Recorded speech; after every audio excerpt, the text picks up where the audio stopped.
Hello everybody, my name is Yulay Shamiloglu. I'm Director of the PhD in Eurasian Studies program, and I'd like to welcome you to the SSH Virtual Open House. And I'm here to say a few words about the PhD in Eurasian Studies program, and if you're interested, I'm also Chair of the Department of Kazakh Language and Turkic Studies.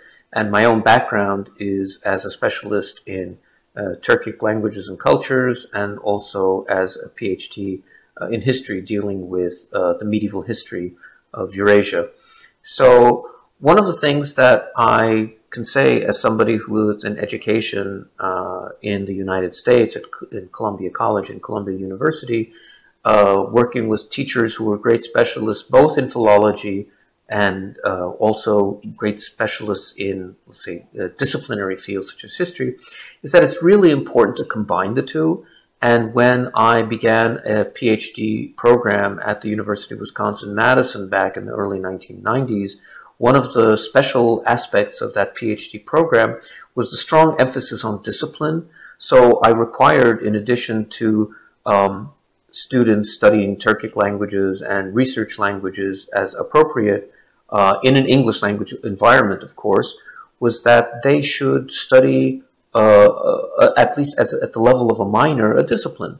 So for those interested in Turkic linguistics, it would have been linguistics. For those interested in literature, it would have been comparative literature. I also work with students in the history department, some of whom are prominent scholars in the field today. And what's really exciting about the new PhD in Eurasian Studies program is how we're able to combine an English language education, faculty who are specialists in the disciplines related to Eurasia, many of whom work on Eurasia. We have quite a number of faculty who do that.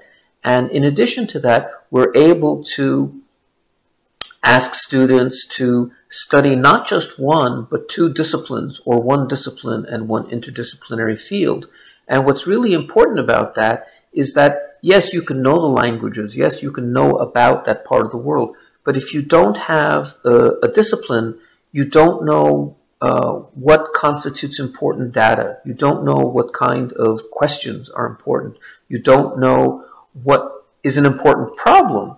And so the fact that we require students either to deepen a discipline that they've already studied and add a second one, or if they've already taken a lot of courses in their undergraduate and master's programs in one discipline, branch out into one or two other disciplines or another discipline plus an interdisciplinary field.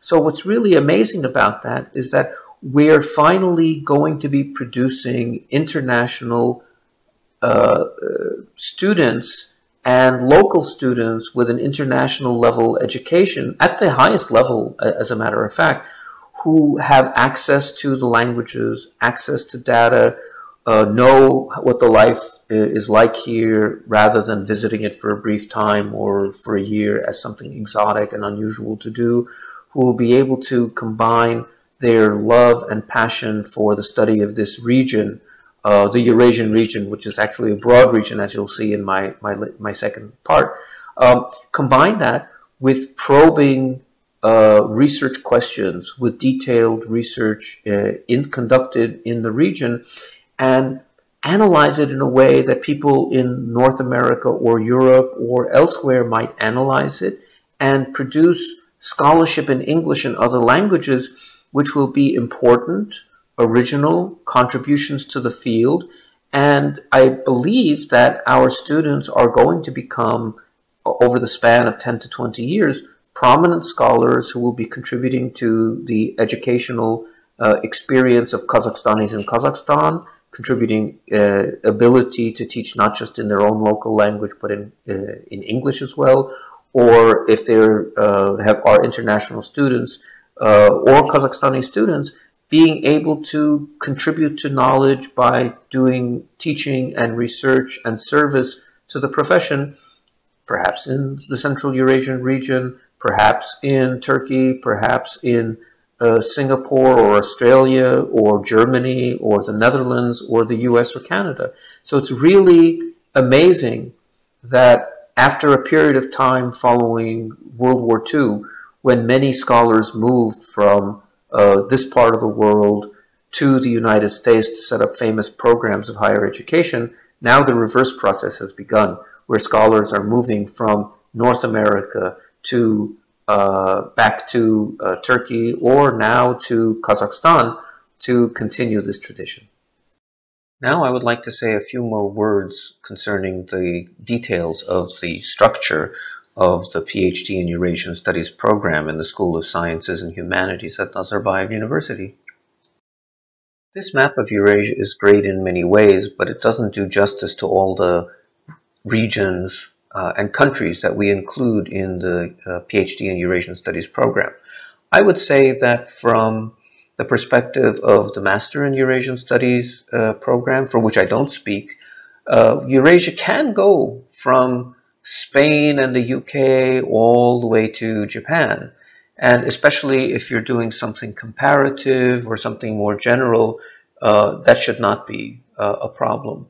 I think in terms of the PhD program, we're thinking of having the students focus on one or more of countries in the core region. And so, not included on this map, but it really would be places where you have Turkic, Mongolian, Uralic speaking peoples and other indigenous peoples of the region. So Iran and Afghanistan, northwestern China, Xinjiang, etc., Mongolia, Siberia, the area of interaction between Uralic, Turkic, and Mongolian and other indigenous speakers. So that would, include this area as well. So the way I like to talk about it is if, you wanted to do work on the French Revolution, this is probably not the place for you. We don't have, a program in that. But if you're thinking of comparing France and the Ottoman Empire and Meiji Japan regarding a certain topic, or if you're interested in formerly Turkic and Muslim or Turkic-speaking Jewish minorities in Poland or Lithuania or Ukraine, or if you're interested in the peoples of the Caucasus or the peoples of Uzbekistan and Afghanistan, Turkic minorities in Mongolia or Mongolian speakers and their problems, or indigenous Siberian peoples, you could find a home in this program. I won't go into a detailed overview of the rich faculty in Eurasian Studies that Nazarbayev University boasts. We no doubt have the largest faculty in Eurasian Studies of any university in the English-speaking world, perhaps in the world in general. So we definitely have in the range of 35 to 40 faculty whose work covers parts of Eurasia between Japan and Ireland, with many faculty specializing in Central Asia specifically, or the Turkic-speaking world, or the Russian Federation, or Turkey. But we have faculty interested in other parts of Eurasia as well. We have faculty in the Department of History, Philosophy, and Religious Studies, faculty in Languages, Linguistics, and Literatures, faculty in Sociology and Anthropology, faculty in Kazakh Language and Turkic Studies, and faculty in Political Science and International Relations who are participating in the program. We also have faculty in the Department of Economics who are interested in the program, and we also have faculty in the Graduate School of Public Policy who are working with or offering courses that are taken by our students, and we have potentially faculty in other schools as well, and that's because of the interdisciplinary nature of the program. We can say that the Eurasian Studies PhD program is very important because it's the first interdisciplinary doctoral program in the humanities and social sciences in Central Asia. The program is taught completely or almost completely in English. It is funded by Nazarbayev University, but we also have a grant in collaboration with Humboldt University in which we have received support from the Volkswagen Foundation for the first 2 cohorts. All of the accepted students, both Kazakhstani and international students, receive a monthly stipend, and we have funds available for academic mobility. so field work, research abroad, library work in other sites. Of course, during the time of the COVID-19 pandemic, currently student mobility is paused. I'm very glad that we have so many faculty interested in Eurasian studies. It gives students a broad range of faculty to choose from, and the dissertation research and writing will be co-supervised by both Nazarbayev University and non-Nazarbayev University experts, as is the case with all graduate work. So in addition to the 35 plus internationally recognized regional specialists from a variety of disciplines in the humanities and social sciences who are based at Nazarbayev University, we do have our partnership with Humboldt University in Germany, which has a number of specialists on Central Asian studies and Eurasian studies who are already working with some of our students. And there's no obligation that it has to be only international faculty from Humboldt University. Our students have the option of working with faculty from Europe, Australia, the United States, Canada, or elsewhere, as well as the external examiner in their committee. So just a few additional words about this program, which awards the Doctor of Philosophy in Eurasian Studies.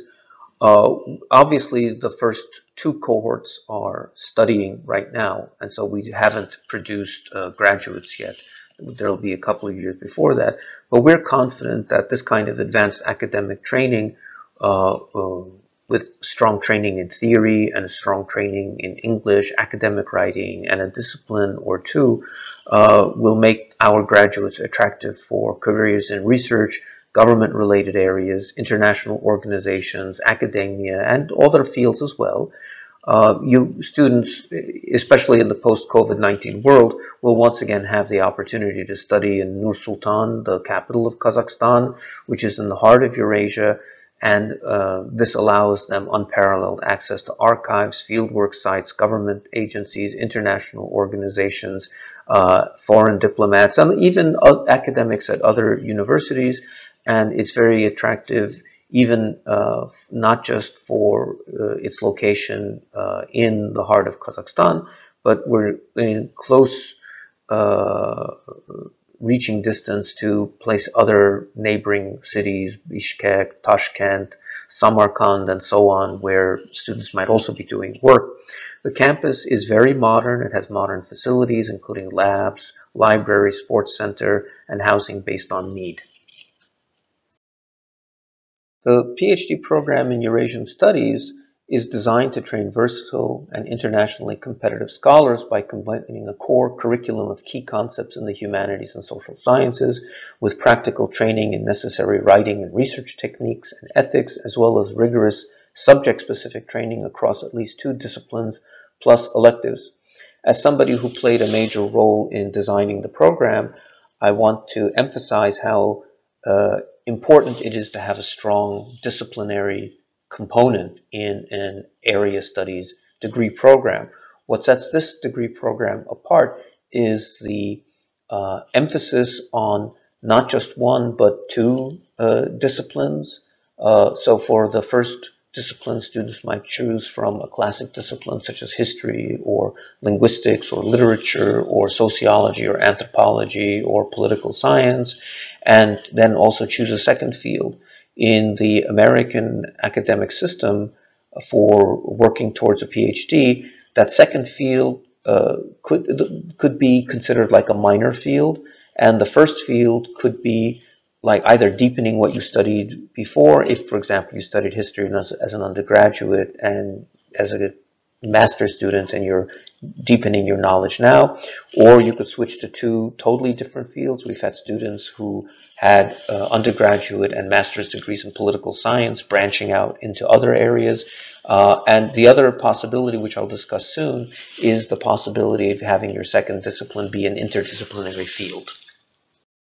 The program consists of coursework and taking a doctoral seminar to prepare a research proposal, and then studying for qualifying exams. After the qualifying exam, Each student conducts original research in order to prepare a doctoral dissertation. This dissertation is expected to make an original contribution to the field and span disciplinary boundaries. Funding opportunities for research abroad and dissertation co-supervision by NU and non-NU experts enable students to develop a truly international profile. I want to emphasize again that in the current COVID-19 environment, that I am working closely with the PhD students to design research projects which will not be held hostage to field work which they cannot undertake. So we're trying to have, as much as possible,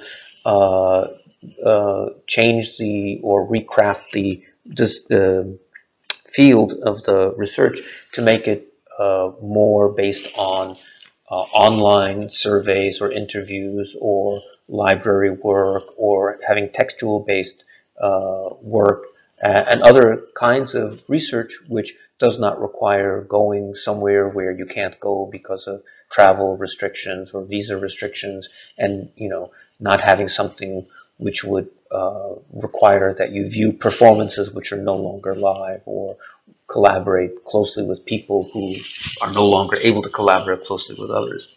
The final point is that the duration of the program is 4 years and the structure of the program is 8 semesters.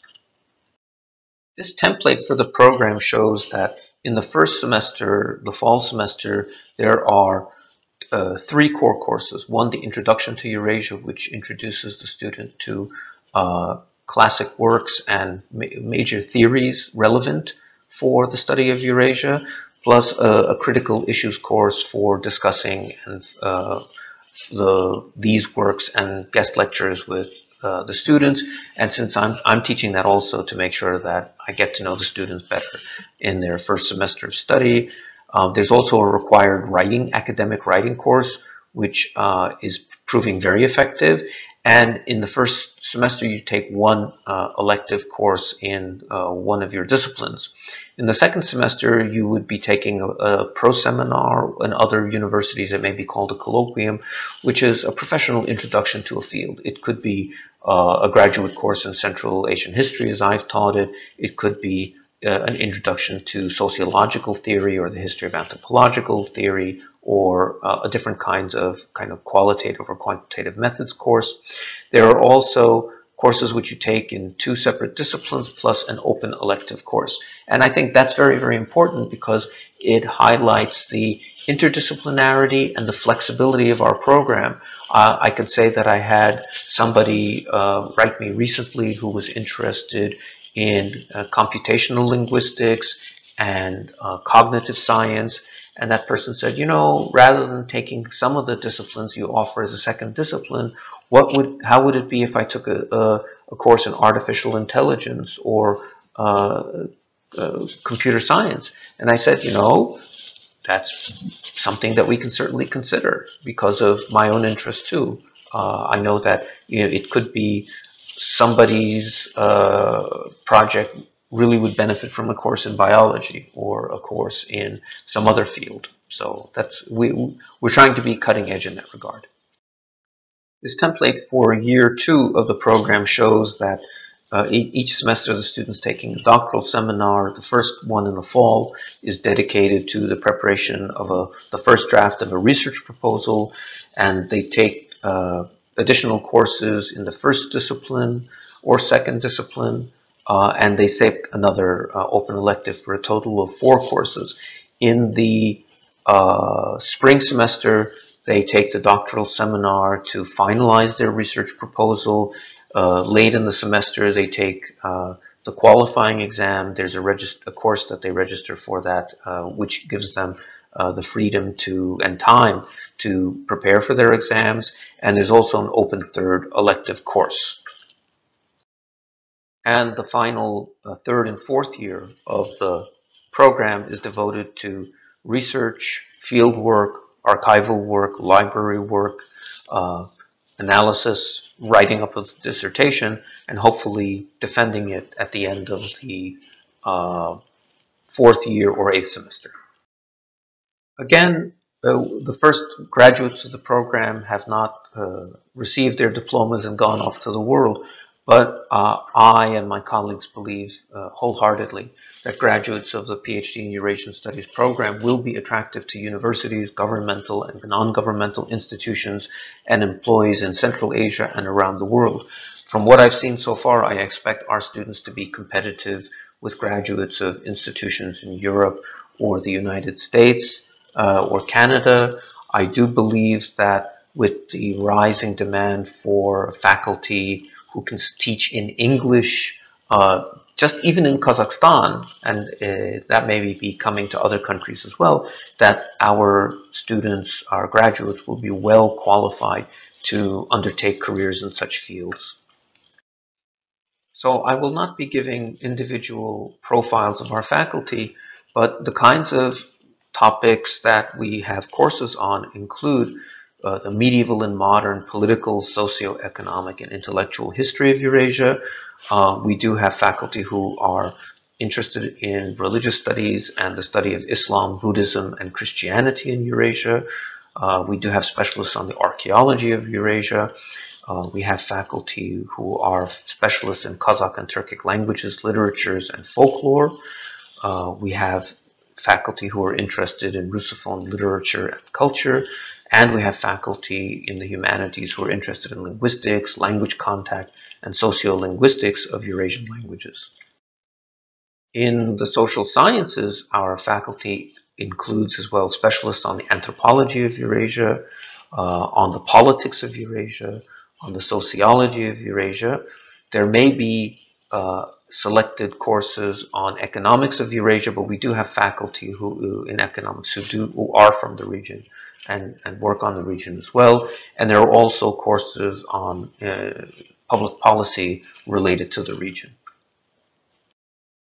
I wanted to make sure that our visitors to this virtual open house understood that in terms of discipline 1, we mean a traditional classic discipline, academic discipline, such as anthropology, comparative literature, history, linguistics, political science, or sociology. It's common at American doctoral programs that the second field or minor may be an interdisciplinary or independently constructed field. And so we have introduced this possibility for students to increase the flexibility and to make it possible to do exciting new things. And we have a new proposal that the Eurasian Studies Curriculum Committee approve all such independently constructed or interdisciplinary minors. I'd like to say a few more words on what the interdisciplinary field might look like. It may consist of 2 or more courses in 1 or more departments. It can be an interdisciplinary field with its own established body of theory, for example, religious studies, women's studies, environmental studies, folklore, performance studies, etc. We're also open to the possibility that it may be somehow connected to language, family, and culture, or regional studies of a sort. And so I'm hoping that we will have students who may choose Turkic studies or Slavic studies. We actually have enough courses that it's potentially possible to even do Korean studies or some other kind of field. And so this is really important because we're not trying to reproduce programs of the 19th century or the early 20th century.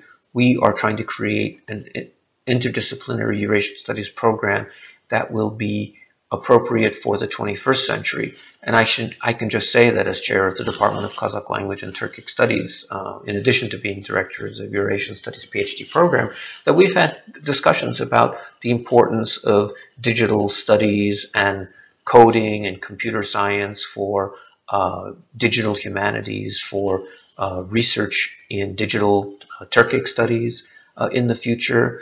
There are people who work on machine translation, other kinds of topics related to artificial intelligence. I can say that One of my many research interests is the history of disease in this part of the world, and so I even have to draw upon scholarly work in the history of medicine and even genetics. And so it may be that we can train better students in the future by allowing them the possibility to have like history of medicine as a field, or population genetics as a field, or artificial intelligence, or computer science. The possibilities are endless.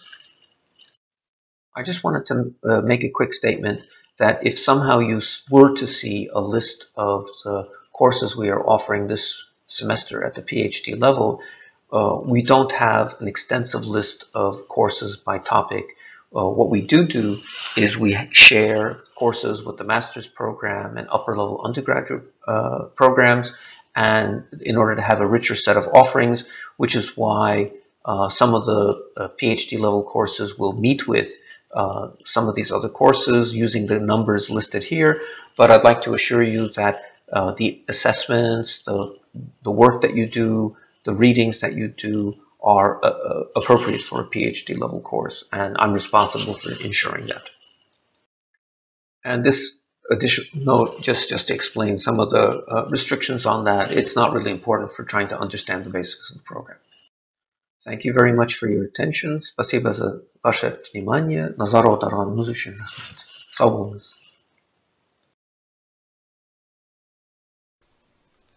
Thank you for joining the PhD in Eurasian Studies program during the SSH Virtual Open House. Sağ olunuz.